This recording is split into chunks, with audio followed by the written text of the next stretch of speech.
everyone, and welcome to All About Movies, the podcast talk show all about movies. I am Evan. I've got a piece of paper from the University of Iowa that says I'm qualified to talk about movie things. And that's about it. Today I have with me a very special guest, Alex. Hello. She's on pretty frequently, but this time is a very special case. Yes. Today we'll be talking about the 2000 Dungeons & Dragons movie. And she is a bit of an expert on the subject. She's been in several D&D campaigns. Right now she's the dungeon master, as they say, of a campaign that I myself am in, as well as several people who have been on this show. I think it's comprised of all people who've been on this show. Jack, James, Sarah, RJ, and you, and me. Yes. Yeah, but I'm the only one that gets to do the D&D episode. You are the dungeon master. That's true. So you're going to be the expert, the master of the Dungeons & Dragons podcast. Let's hope so. So we'll get a little summary here. We'll just steal it from IMDb. That seems best, given the movie that we watched. It's a little convoluted. If you want to add to it after I read this here, by all means. All right. Porphyrion, a tyrant, attempts to overthrow a peaceful kingdom ruled by a tough empress. That's not a very good... No, it's not. It's a nice effort by IMDb to explain this mess. Yeah, so that I think is supposed to be the overarching conflict. But we get a lot more time with the rapscallions, Ridley and Snails, who are basically I don't know how to describe what they do because I could barely follow what they were supposed to do. They're thieves, they're scoundrels, they're Han Solos. Exactly, yeah. They're like discount Han Solo and Lando.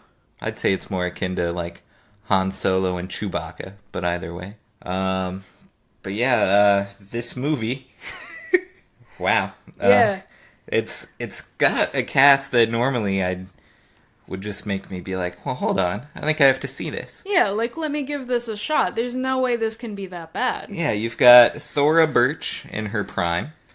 You've got Marlon Wayans. Always in his prime. And you've got master actor Jeremy Irons. Everyone considers a good actor Jeremy Irons. Yeah. And I'll say Thora Birch, not at her best in this film. She's playing off-type. She's not a grumpy, frumpy teen. Yeah, she's got more of a very, very comparable, I think, to Daenerys Targaryen for any of our Game of Thrones fans. She's a young queen struggling to hold on to her people and to her kingdom. Plus, she has a dragon army. I think Star Wars Episode 1 Padme might also be applicable. Yes, very this movie coming out a year later. Yes. And plus the very stoic nature of the queen against a more corrupt governmental system. You've clearly not seen Game of Thrones. It's still a great comparison. Not quite as... That's a different thing. Well, I'm just making things more universal for people. That's fair. Yeah, so we do get, I don't know, 40% of the movie with Porphyrion and, what's her name? The Queen, the Empress, played by Thora Birch. And we get them, throwing insults at each other. And basically saying, no, you gotta back me, because I'm better. And they don't have any, real argument more than that. But then, the majority of the movie is Ridley and Snails and Marina? Yes. Who is a very low-level, very useless mage that tags along with them. And they're all trying to get a hold of a staff that can control red dragons. When the control of shiny bronze? Gold? I think, with my knowledge of D&D, technically they're brass dragons. Brass dragons. This control of brass dragons already being a thing. Yes. Red dragons are just better. Well, for some reason. Well, okay, if you want, like, the D&D 5e reason, brass dragons are, like, the weakest metallic dragon. Metallic dragons being, like, lawful good, and red dragons being chaotic evil. And so Thora Birch already has control of the brass dragons, and she very ineptly tries to use them in battle. But what Profion is wanting is control of the red dragons, which, again, in, like, D&D 5e terms, are chaotic evil dragons, and the chromatic dragons are always chaotic evil. And the only reason I am so sure that the others are brass dragons is technically the brass dragons have fire for their breath weapon. I'm not saying that this movie is good enough that they are actually brass dragons. They just should be. And you're comparing this to 5e, which for those that aren't big D&D buffs, that's the most recent edition of this game. This movie would probably have been going off of the first or second edition. Yeah, I don't... Since it was made, it was like 10 years in the making. Yeah. And then came out in 2000. Yeah, so like D&D came out in like, what, 74? Was when like the very first like books were published. And like it did a weird thing where it split off, I think in the 80s, into like D&D, which was like a watered down version for people who were kind of like getting introduced to the game, and then there was advanced D&D for people who were like more committed. I don't know what specifically it was following. It was just kind of drawing on, I guess, everything that existed before 3rd edition. I will say, the movie starts out, first 5 minutes, in a dungeon. We see a dragon. The movie's got it. Bare minimum, check. The rest of the movie, just icing on that cake. Is that about right? Yeah. So how accurate, besides the inclusion of dungeons and dragons, would you say that this movie is? So, and I can really only come at this from an understanding of how, a very bare understanding of how 3.5 works, and a more acquainted understanding of how 5e works, both of which came out after the film, but both of which kind of draw on 1st edition, 2nd edition. 5e has been compared to 2nd edition as being kind of similar, like in spirit, but mechanically a little different. So one of the things that bothered me the most was kind of how magic worked, because at least in 3.5 and 5e, spells are very specific. And you know what they do because of the name, and because of what happens when you cast it, and because of what you have to do to cast it. This movie was very vague about that, because whenever Marina wants to cast a spell, she basically has to pull out some powder, shout a nonsense word, and then something happens.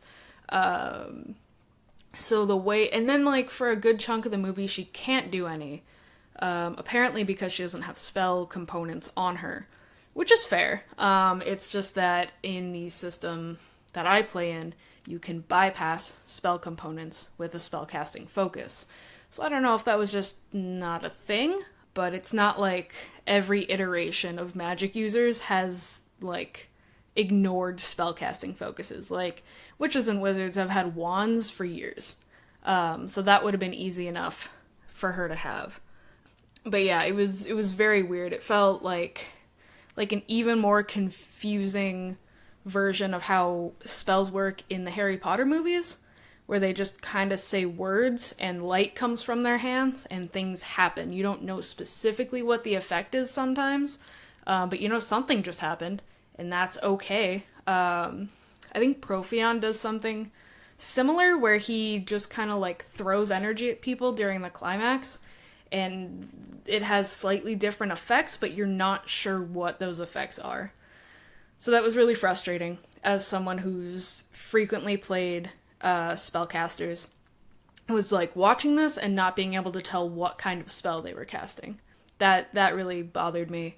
And like just the focus on politics also bothered me. It had kind of the same problem that the Star Wars prequels ran into, in which they focused on politics, I think, to raise the stakes and make the problem bigger and have a bigger impact if it wasn't solved. But all it did was detract from, like, the much more fun story of, like, the heroes that we actually get to see fighting and losing and winning and all of that stuff. Like, going on an adventure. And that's really what D&D is. It's heroes going on adventures. And this movie was not enough of that. And one, like, final thing that was really weird to me was, like, the difference in the experience I had, like, watching this movie and, like, the experience I've had playing D&D. Because D&D is supposed to be a very engaging, interactive game. And while that's hard to transfer to film, many fantasy films have done extremely well with being engaging, and keeping you interested and making you, like, really empathize with the heroes and making you feel excited and making you feel like you want to be a hero. This movie did not do that. It left me really isolated because I didn't understand how any of the rules worked, and I didn't always understand the plot or why anyone was really doing anything. So it's weird to see a movie that is based on a tabletop game meant to engage its players leave me feeling so isolated. That's a fair point. And we have the people we're supposed to be, I think, identifying with in Marlon Wayans, which I read an interesting thing earlier on the Wikipedia for this movie. They included a segment from a review which talked about him being a very stereotypical black character in this movie. I saw another review somewhere else saying that Marlon Wayans was doing his best Eddie Murphy impression. How would you say the accuracy is of those statements there? So, as always, when we come to these subjects on this show, I am a white woman discussing blackness in the media, so there's only so much I can say with so much validity. But it at least wasn't, like, glaringly racist. It wasn't overtly racist. He didn't feel like a caricature. He more just felt like a very silly, dispensable character. Like, he could have really been anyone. There was nothing that made him like special, except that the main character, Ridley, was his best friend. That was it. So, while it wasn't, like, overtly racist, it did seem to follow the tradition of making dispensable, funny sidekick characters played by black men or women, rather than giving them a more important, capable role. The only other reason I could see behind people saying things like that is him being the only character to talk like it's 2000. Yeah. All the rest of them kind of doing their best to sound dated. Meanwhile, he's talking like any person on the street in 2000. Yeah, which is weird because he and Ridley are supposed to come from the same background. They're both commoners. They should speak in similar ways, but Ridley still gets to speak in a way that's closer to the upper class, which is problematic. I'll agree with that. Meanwhile, I'd say, like, lead character is played by Justin Whalen, which I don't particularly know what else he does.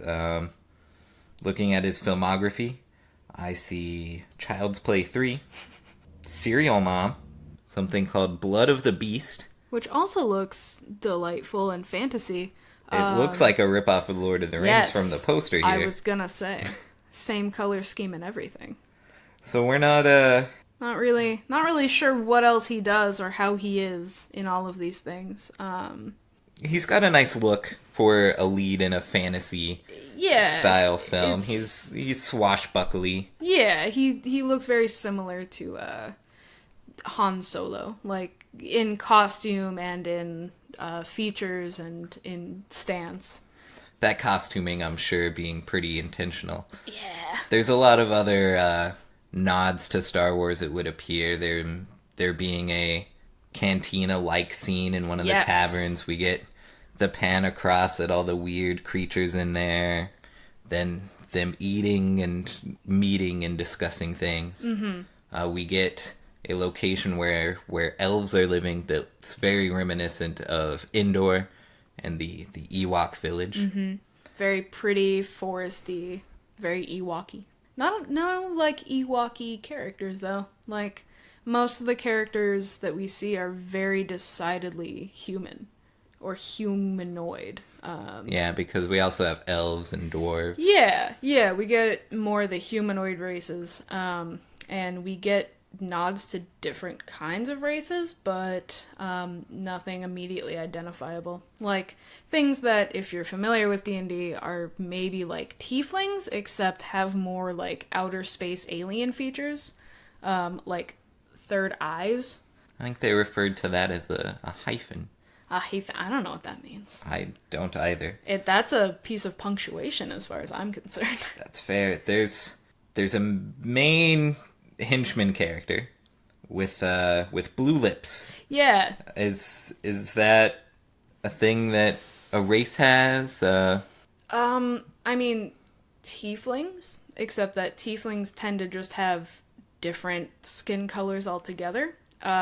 Sometimes elves have different skin colors, but that man was not very elven. They do have elven characters who have like the obnoxious pointed ears. I guess just one, but he didn't have any of the features of that. So I don't know what was going on with that. It reminded me of that Friends episode where Joey's doing the Japanese lipstick commercial. Oh my god, I can't remember what it's called. Ichiban.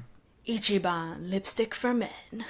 That's exactly what that looked like. I hope that was the inspiration. If you haven't seen this film, just picture a large, broad, bald man with those lips, and that's exactly... It was the exact color, too, that Joey was sporting in that commercial in the episode, which blows my mind.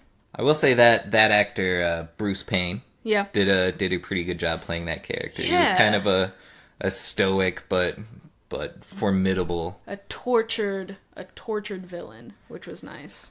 Yeah. And then our lead bad guy that we get, Jeremy Irons, delivering one of the best overacting performances I've ever seen. Oh, that was so wild. I heard that he took the role in this movie because he had recently bought a castle and needed to renovate it, so he needed some cash fast. And man, like, I think he's the only one that they told what kind of movie this was. Because he acted like it. Yeah, he was throwing his arms way in the air, gesturing wildly, while all the actors were just normally talking at him. Yeah, everyone else kind of had like a I don't even know, like an 18th century like England thing going on, and he was over here like a 1970s, 1980s cult leader. That performance almost makes the movie worth it. Him Right, and yeah. Marlon Wayans, just crazy. So, I know we've talked about some of the faults of this movie, but let's do kind of a pro and cons. What makes this an effective D&D movie, and what kind of detracts? I know we've touched on this a bit, but So, it definitely has dungeons, and it definitely has dragons. we know that from 5 minutes in. That's good. That's a great start. The party comes together in a very origin story party-like way, where you have two friends who accidentally their way into trouble, and gain a party member through that, and then along their way gain another party member. And they kind of just keep building their party as it goes, which is really nice. Which is actually like a nice way for the story to progress and give us more characters is that we like slowly get more characters to care about along the way, but we mostly get to watch our main characters grow, or be completely useless, whichever. So that was nice. We had a very tangible bad guy, which I liked.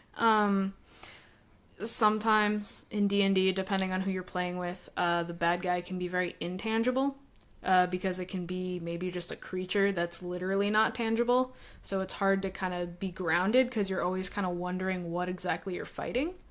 And sometimes it can just be like the main conflict can be so steeped in moral and ethical dilemma that it's hard for you to really put your finger on whether you're fighting against a bad guy. But Jeremy Irons is definitely a villain. Definitely just wants to harness the power of evil fire-breathing dragons to take over the kingdom. So that's pretty cut and dry. And that's really nice to like know what you're fighting and know that what you're fighting is evil. That's about all I got for good things. Bad things, CGI, awful.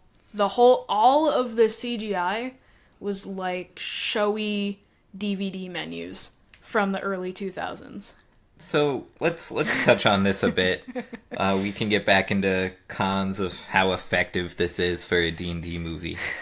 But kind of touching on the CGI, it's hysterically bad. Like really bad. It's just awful. They use CGI blood, and they stay on it for a while. It's the dragon's blood at the very least.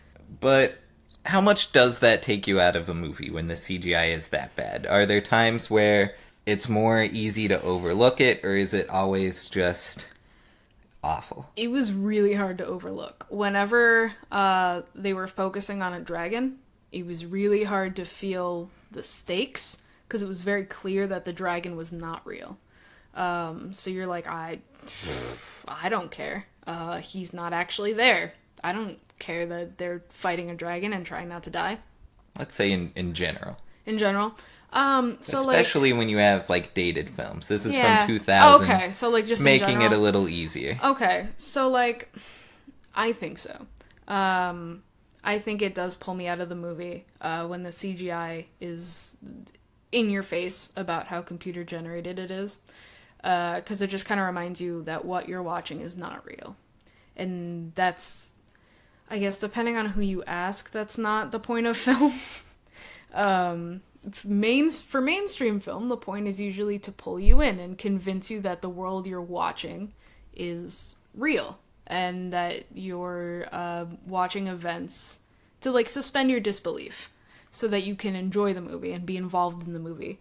And I think when CGI is that bad and it's put aside very real images as much as it is in this movie, it's very distracting. I couldn't make it through those, like, I don't know, council meetings that they had, because it was so just garishly fake. Like, there was no getting around it. Like, the red was too red. The way they looked against the background, like, Thora Birch and Jeremy Irons just stood out from the background in such a bizarre way that it wasn't, like, it wasn't even passable. There was no depth in the picture. So yeah, so even in moments where it wasn't like an action sequence, it was still really distracting. There was no way to take it seriously. I was clearly supposed to take it seriously. So I think it definitely did not serve the film well. Let me ask, based on this CGI especially, but also the actors involved, all this kind of things. Do you happen to know the budget of this movie? I don't happen to know the budget. Can I get like a guess maybe? Ooh. I'm trying to like cross-reference this with like budgets I actually have an idea of. I'm gonna say like it struck me as downwards of $50,000. $50,000. Yeah. I'm sure Jeremy Irons got more than $50,000. I'm sure he did, but I don't want to think that it's higher than that, because it sure didn't act like it. Well, the real answer is $45 million. And it was that, oh my god. You'd think with that they'd maybe invest in practical effects, maybe leave the CGI for the beholders, maybe, because they Yeah. look goofy anyway. Yeah. And we only get them for like a minute tops. Yeah. Maybe use dragons less or keep them in more like far away shots. Because that was nice at the end of the movie when like at the climax you see all the dragons flying around and you can pretend that they look real because they're not right in your face. Yeah, and the thing that I always think is that the first Star Wars movie looks great. I watched it on VHS, so it's not even the special editions. Yeah. They weren't given a heck of a lot of money because they were untested intellectual property, Yeah. if you will. Looks good. It's not impossible, especially when you have $45 million. Yeah, it's not... You can build sets, you know? Like, that's an option. You don't have to green screen everything, and everything that wasn't outside was green screened, which was terrible. Especially because the outside shots looked great. Okay, there were like some inside shots that weren't, but like everything that wasn't green screened looked good. Honestly, like the set design was believable enough. The sequence where Ridley is like going through the maze to get the dragon's eye, is that what that's called? I think so. It looked great. Looked really awesome. And that was actually a really well done sequence for me. That like the set design on that was really, really great. It felt a lot like a Indiana Jones movie, which was really fun. And it had really good stakes because like he was up against very real danger, and he actually showed some good character traits. Like he was very clever. He was very quick. And it was really great to watch, and I just wish the rest of the movie had been like that. Yeah, the lighting was okay. It had some fun moments. If we're talking like other things with the movie, I'll jump at the cinematography. There's a few fun moments in the cinematography where they're in the tavern at the imitation cantina scene. Yeah. We get some fun like vertical pans, essentially. Yeah, and it moves around a little bit, so it's not just like whoop. Yeah, and there's a couple other nice moving shots in the film. But otherwise, it's just shot normally, like a movie. Yeah. I also have no idea, kind of skipping around a bit, what the last minute, really, of the film means. Yeah. He's at, spoiler alert, it's the last minute of the movie. They, succeed in all this business, all this dungeoning and dragoning, all this adventure. Yeah. Costing only pretty early on, oddly, the life of Marlon Wayans. Yeah. Very unceremoniously. I thought he was going to come back in some way. Yeah. And maybe this is what they're trying to imply happens. Yeah. They put that magic glowing stone from the Dagobah cave onto the headstone. He's saying, man, I miss you, buddy, but I'm about to go get knighted. Imagine me running late to being knighted. That'd be crazy. And then the stone starts to glow. The etching vanishes from the headstone. Let's not call it a headstone. A stack of rocks. A stack of rocks, the top of which has snails carved into it. What a sad grave. That's true. And they pick up the stone. The elf character who has been wise but mostly ineffective for everything. Yeah, she pulls out some great moves in the final battle. Yeah, but leading up to it. Otherwise, she refuses to do anything. Yeah. Yeah. But anyway, she says, "Oh, it's your buddy. We're gonna go be with him. He's awaiting." And then they just all grab onto the stone and they just like poof into little fairy balls that float away. Yeah. Very Lord of the Rings kind of ending. I guess. I don't know what we're supposed to think happens. So, like, maybe they're teleporting? To, like, maybe for some reason he's in a different location, alive and well now, and they accidentally performed a resurrection spell. So that's an option. Maybe they were just like, you know, we'd rather be dead with snails. That's exactly be the alive impression I'm given, and leave good lives. And I felt I wasn't supposed to be given Right? that impression. Well, okay, because there's like a different ending too that they also shot. Is that right? Yeah, no, because they shot another ending where they're just like, man, we miss you, snails. You were a good guy. This, that, the other, and it's just bittersweet, and they leave. You know, like normal people. That would be better. Which at least makes more sense, and like, you know, and like isn't as cheesy as more horrendous CGI. Again with the confusing magic that doesn't make any sense. Like, why did his name... okay, maybe his name is erased from the rock because he's alive now. It's no longer his grave because he's alive. Why is he alive? Why does the thing that's supposed to control dragons let him be alive again? Nobody knows No the one answers knows. to this. I don't think the writer knows, the director knows, anyone who worked on this knows. I don't think they know. Yeah, I heard this movie was plagued with trouble from the get-go. There was a transferring of the rights to Dungeons and Dragons in the middle of pre-production, kind of forcing it to be made quickly. The original owner of the license wanted approval on the directors.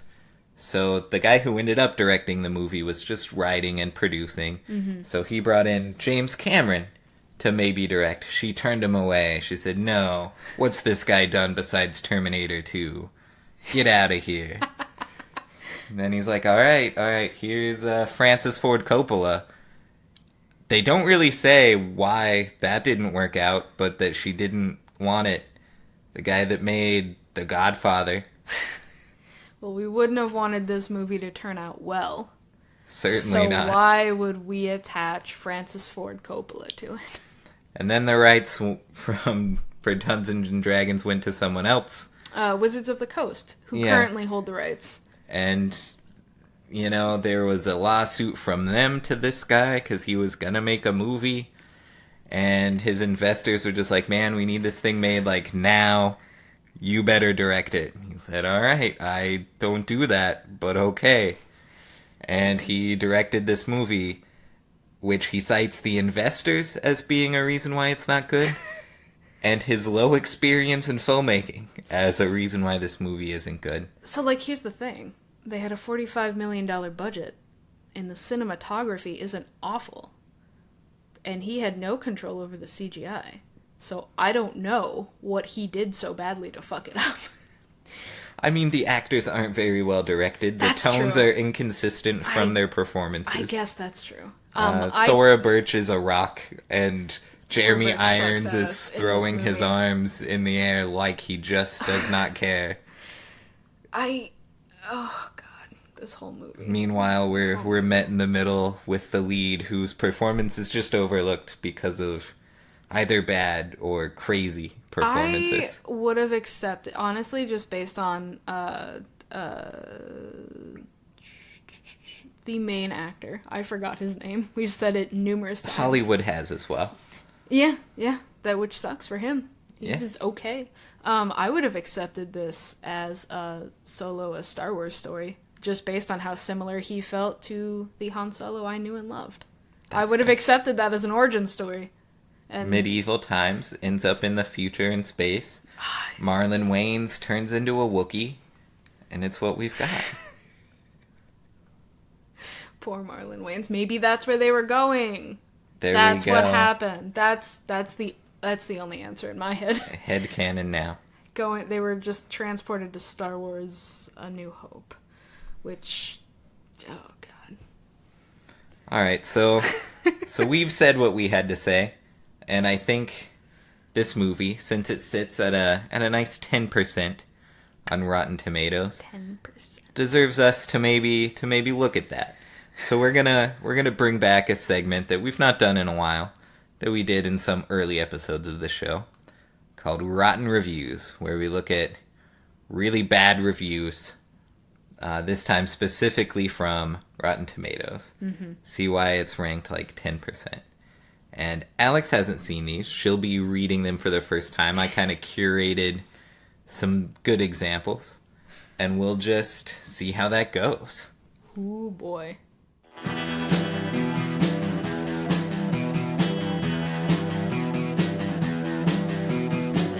You're listening to the Prescribed Films Podcast Network, home to hundreds of hours of free podcast entertainment. The shows on this network all have a common goal, providing you with the best discussions about movies and other forms of entertainment media. The PFPN hopes to fill your earholes with audio joy. Visit our website with links to all the other amazing shows at www.thepfpn.com. Thanks for listening.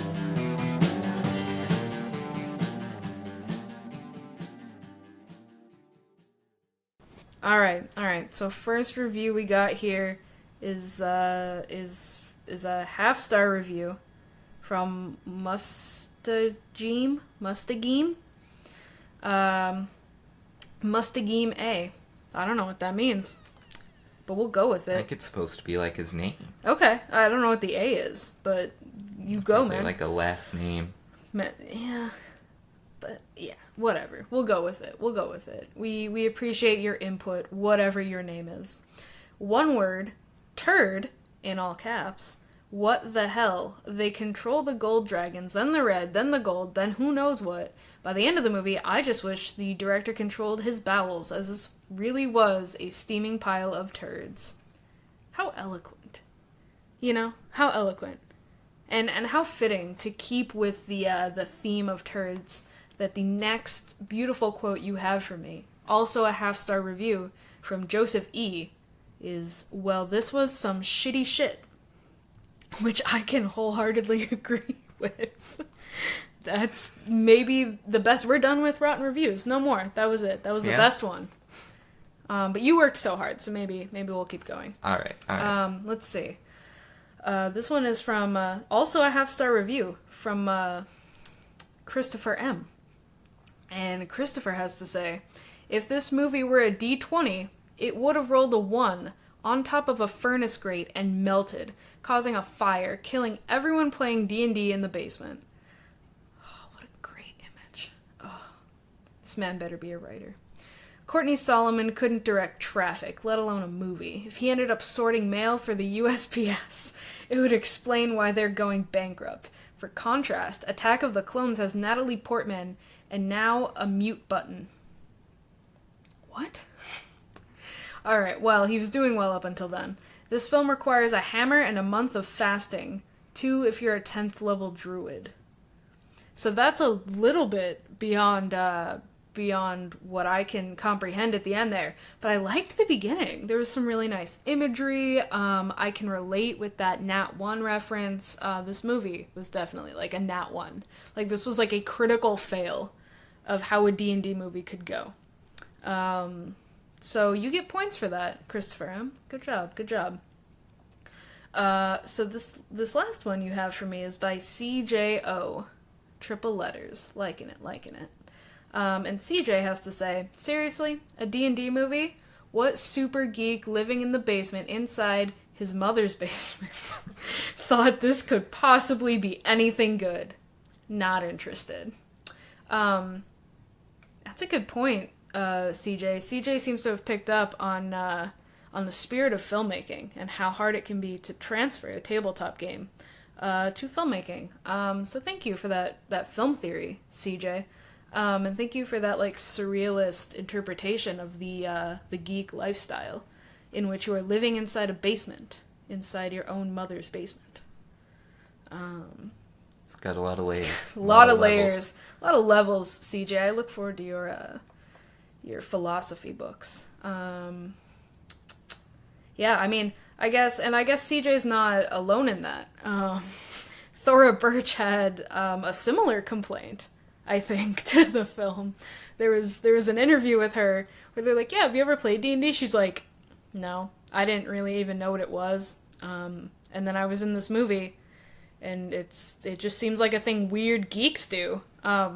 Which, like, I can relate with. That's what I thought D&D was for, like, I still 18 think that. years. Yeah, but, like, with a more positive connotation.